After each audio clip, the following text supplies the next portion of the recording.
Hey, how's it going? Welcome to day 5 of the Step Up Your Strumming series.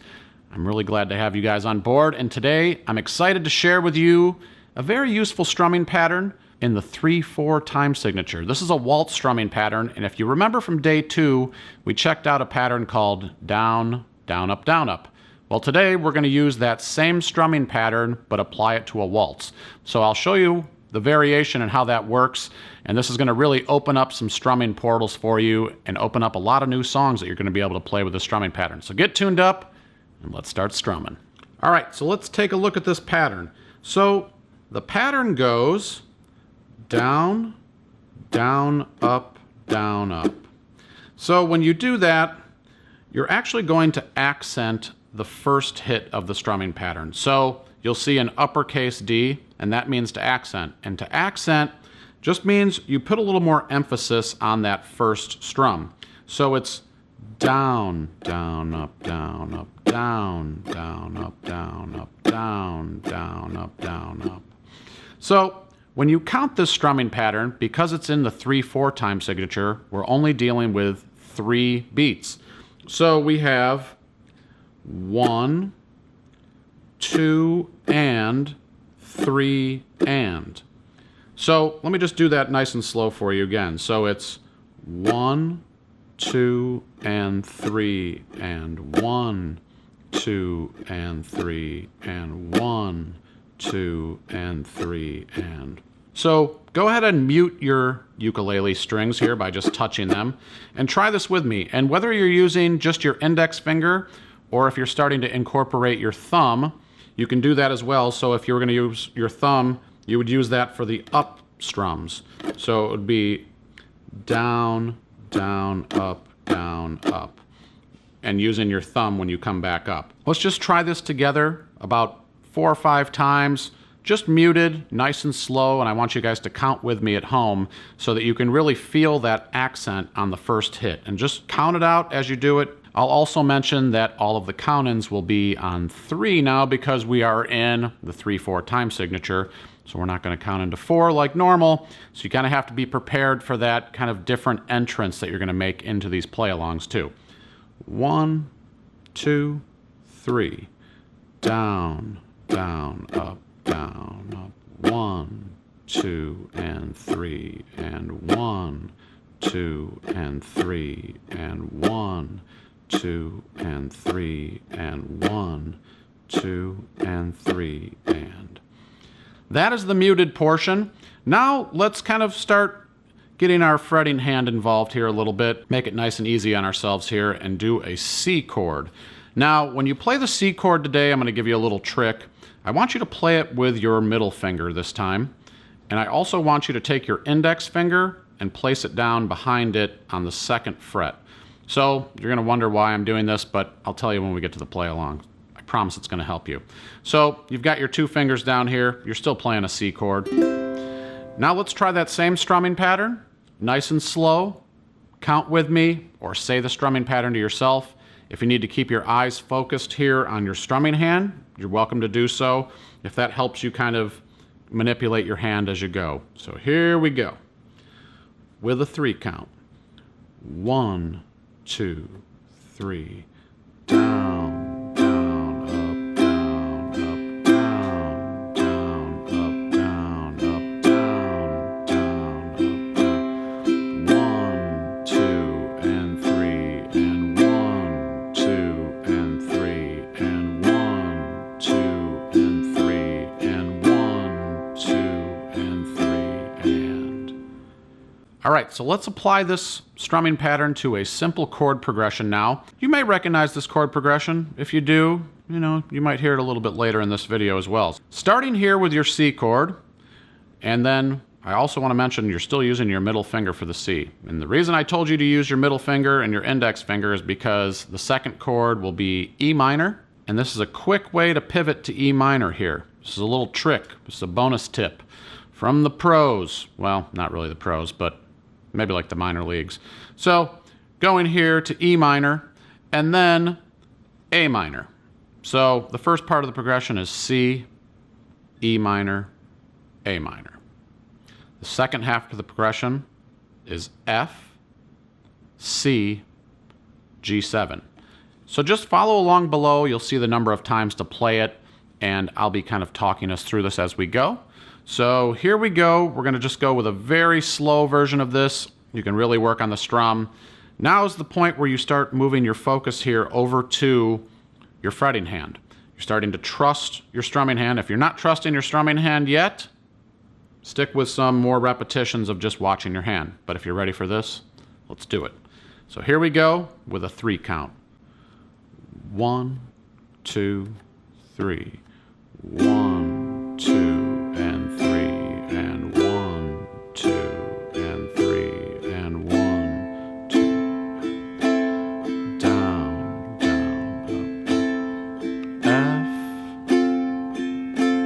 C, G7, G7, back to C. 1, 2, and 3, and 1, 2, 1, 2. F, C,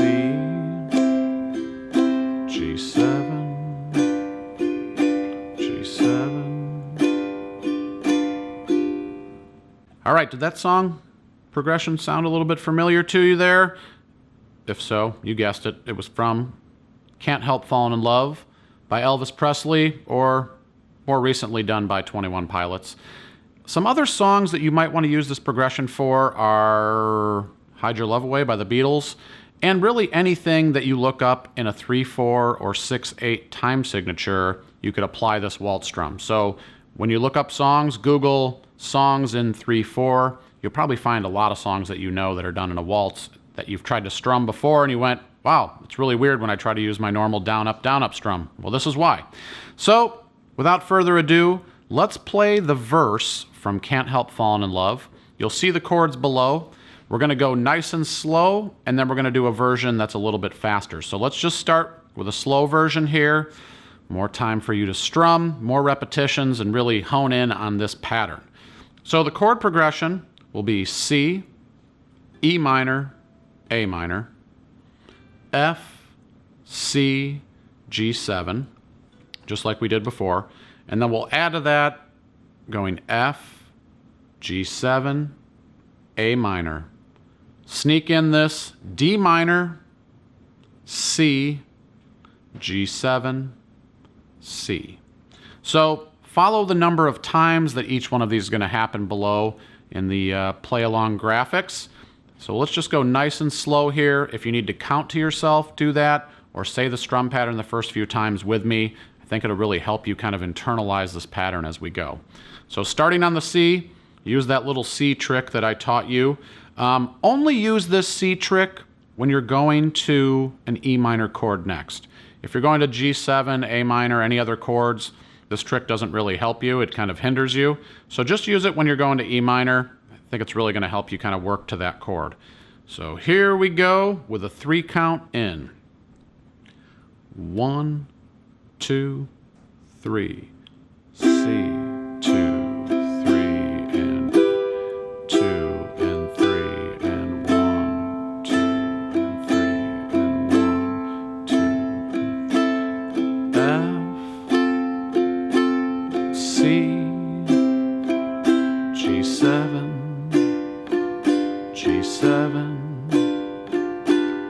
F, G7, A minor, D minor, C, G7, C, C. All right, so I have a little special guest for this last and final play along for this tune. That's the metronome. As promised, the metronome is the ultimate tool to improving your strumming. I promise you that. Get a metronome if you don't have one. They have lots of free versions. I use the Frozen Ape app from the App Store for iPhone or Android, and I think that's a really cool one because you can actually tap the tempo on it. So we're going to use tempo here. I'm going to count us in, and we're going to use the tempo of 100 beats per minute. Now, I will say, if you're not ready for 100 beats per minute, and that's the actual song tempo of the Elvis Presley version, slow it down. Slow down to 70, work your way up to 80, 90, 100. There's no shame in doing that. Going a little slower is going to build your timing, and that's really what's going to make you a great strummer, is having good timing. So, let's check this one out. 1, 2, 3.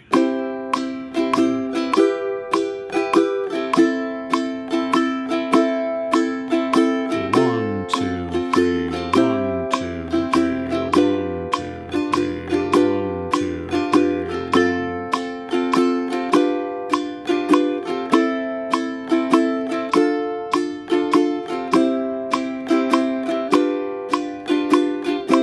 Here we go again.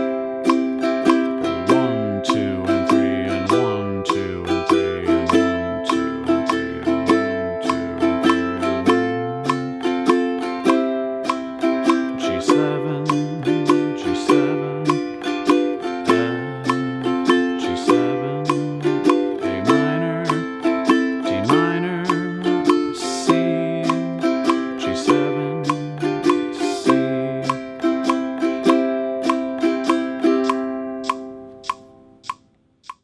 All right, I hope you guys had some fun, and I hope that you're feeling a little bit more in the waltz mood now, and that you can apply this strumming pattern to some songs that you might have already been trying to figure out. So, if you guys like this video, make sure you hit the alert bell, find out when the next one's coming out. We'll have day 6 for you coming soon, so look out for that one. I love your feedback. You guys have been sharing all kinds of insightful stuff with me, and it's really important to know that stuff. So I'm trying to implement all these things into the videos to make it the best learning experience for you. So keep leaving that feedback for me, and I'll keep trying to get back to you as soon as I can. Last but not least, I have exercises with chord progressions that you can work on at allforuke.com, free PDFs you can download. Check them out, get them for free. I'll see you next time, guys. It's been a lot of fun. I'm looking forward to day 6.